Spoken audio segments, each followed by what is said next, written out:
Hello, আসসালামু আলাইকুম। কেমন আছেন সবাই? আশা করি সবাই ভালো আছেন। আজকে খুব একটি গুরুত্বপূর্ণ বিষয় নিয়ে আজকে আলোচনা করব।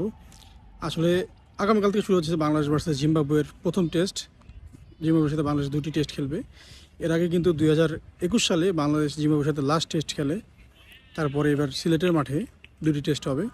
তো প্রথম টেস্টের জন্য অলরেডি বাংলাদেশ দল কিন্তু তাদের দল ঘোষণা করে দিয়েছে এবং কিন্তু শান্তকে ক্যাপ্টেন রেখে দল ঘোষণা করেছে। আসলে মেইন সমস্যা হয়ে গেছে উইকেট কিপার নিয়ে। বাংলাদেশ দলে বর্তমানে ৪ জন উইকেট কিপার আছে। আসলে কে প্রথম টেস্টে উইকেট কিপার হবে সেটাই হচ্ছে আজকের আলোচনার বিষয়।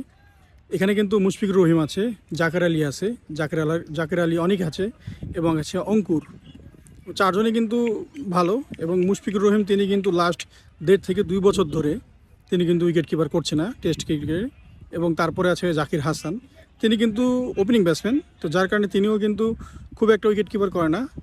তারপরে আছে জাকির হাসান, অনিক এবং আছে অঙ্কুর।